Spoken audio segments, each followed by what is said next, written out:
नमस्कार, आप देख रहे हैं न्यूज 28 भारत। मैं हूं आपके साथ साक्षी शर्मा और आइए नजर डालते हैं आज की खास खबरों पर। मुजफ्फरनगर में भारतीय जनता पार्टी ने लोकसभा 2024 के लिए अपना चुनाव कार्यालय खोलकर चुनावी जंग का बिगुल फूंक दिया है। ऐसा पहली बार देखने को मिला है जब चुनाव की घोषणा होने से पूर्व ही किसी पार्टी ने अपना चुनाव प्रचार कार्यालय खोला हो। भाजपाइयों ने स्वामी दीपांकर महाराज की अगुवाई में लोकसभा चुनाव में मुजफ्फरनगर सीट से हैट्रिक के साथ ही जीत का हवन करते हुए यज्ञ में आहुति प्रदान की। भाजपा नेताओं ने दृढ़ विश्वास व्यक्त करते हुए कहा कि इस बार भी देश की जनता मोदी की गारंटी पर विश्वास के साथ कमल के फूल पर वोट देकर तीसरी बार उन्हें प्रधानमंत्री बनाएगी। इसी दौरान राज्य मंत्री कपिल देव ने भाजपा की जीत के लिए नया नारा देने का काम किया है और कार्यकर्ताओं से जीत के लिए जन समर्थन जुटाने को सरकारों की उपलब्धियों को लेकर जनता के बीच जाने का आह्वान किया है। जिला अध्यक्ष सुधीर सैनी ने कहा कि भाजपा संगठन चुनाव के लिए पूरी तरह तैयार है। कार्यकर्ताओं को जीत का अंतर बढ़ाने के लिए काम करना है। विपक्ष की चुनौती को उन्होंने दरकिनार किया है। अयोध्या में भगवान श्री राम मंदिर की स्थापना से सनातनियों में जश्न का माहौल है। भाजपा ने जनपद में अपना चुनाव प्रचार अभियान शुरू कर दिया है। इस अवसर पर भाजपा के तमाम बड़े नेता यहां पर मौजूद हैं।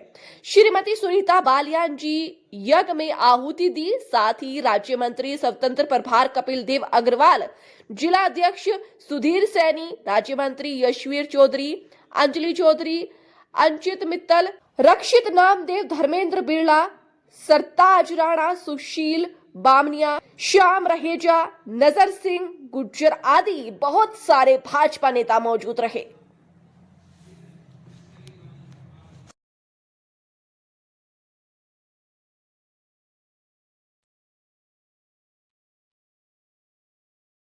लक्ष्मीकान्तं कमलेन योगिनीयं वन्दे विष्णुमवैहरं सतिलोकैकनाथं।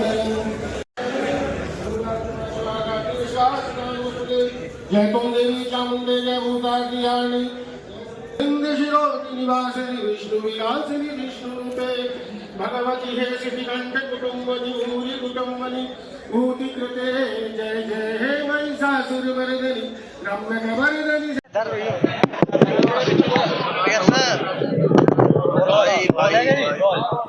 अध्यक्ष जी, आज एक कार्यालय का उद्घाटन किया है, एक तरह से चुनावी बिगुल फूंक दिया है आपने।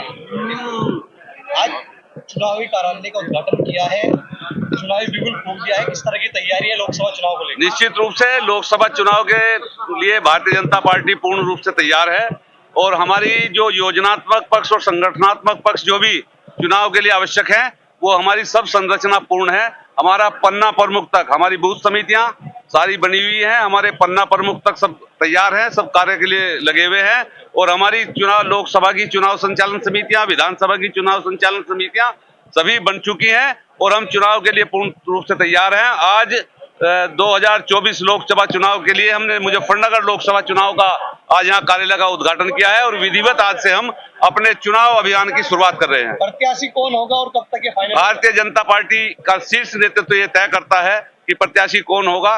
जो भी प्रत्याशी हमारा होगा वो कमल का फूल लेकर के जो भी आएगा, जो भी शीर्ष नेतृत्व तय करेगा, भारतीय जनता पार्टी उसी को चुनाव लड़ाने का काम करेगी। क्या समझते हैं इतने पहले तैयारी तो इसको लेकर क्या है? नहीं, समझना कुछ नहीं। भारतीय जनता पार्टी लगातार चुनाव के लिए तैयार रहती है और मैं समझता हूं कि भारतीय जनता पार्टी ने जो काम किए हैं माननीय मोदी जी के नेतृत्व में, जैसा कि उन्होंने कहा था सत्ता ग्रहण करते ही कि मेरी सरकार इस देश के गरीबों को समर्पित सरकार है, उसी पर काम करते हुए जो जन कल्याण की योजनाएं की हैं उन जन कल्याण की योजनाओं को लेकर के हम जनता के बीच में जा रहे हैं और निश्चित रूप से मैं मानता हूं कि 2024 का जो चुनाव है वो पहले के बहुत बड़े अंतर से हम जीतने जा रहे हैं। लंबे समय से हमको कोई डर नहीं है, किसी किस्म का कोई डर नहीं है, ना ही कोई गठबंधन हमारे सामने टिकता है।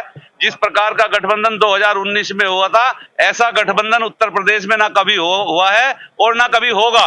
उसके बावजूद भी हम उस चुनाव में हमने सफलता प्राप्त की थी और इस बार तो हम बहुत बड़े अंतर से हम चुनाव जीत कर जाएंगे।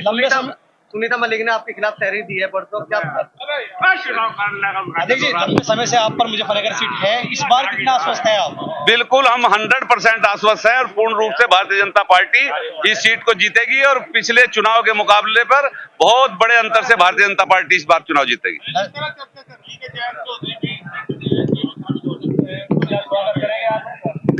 भारतीय जनता पार्टी में सबका स्वागत है और भारतीय जनता पार्टी केवल शीर्ष स्तर पर नहीं, बूथ स्तर पर भी लगातार दूसरी पार्टियों के जितने भी कार्यकर्ता हैं उनके भी संपर्क में है और उनको भी अपने विचार बता करके हम अपने साथ जोड़ने का प्रयास कर रहे हैं। और निश्चित रूप से जिस दिन चुनाव होगा, जिस दिन बूथ पर चुनाव होगा, आप देखेंगे कि उस दिन बूथ पर भारतीय जनता पार्टी के सिवाय किसी पार्टी का कार्यकर्ता आपको वहां दिखाई नहीं देगा, सब भाजपा में राम में दिखाई देगा। क्या उत्तर प्रदेश में भी बिहार जैसा देखने को मिल सकता है चुनाव से पहले? हैं? उत्तर प्रदेश में भी बिहार जैसा घटनाक्रम देखने को मिल सकता है चुनाव से पहले? नहीं, ये क्योंकि जनता का निर्णय है और आप सब जानते हैं कि जनता अपना निर्णय मुद्दों के हिसाब से, वातावरण के हिसाब से और समय के हिसाब से स्वयं लेती है। इसलिए आज जनता, क्योंकि मोदी जी ने जिस प्रकार से केवल जन कल्याण की योजनाओं को ही मूर्त रूप नहीं दिया, इस गरीब से कंगाल से भारत को जो 2014 में ऐसा लगता था, उसको सबसे विश्व में सबसे तेज गति से आर्थिक विकास करता हुआ भारत बना करके विश्व में भारत का नाम स्थापित करने का काम किया है। इसलिए इस देश की जनता पूर्ण रूप से भारतीय जनता पार्टी और मोदी जी के साथ है। इसी कारण से नेताओं को भी इस ओर रुख करना पड़ रहा है और मुझे लगता है कि चुनाव तक सब नेता भाजपा के साथ होंगे।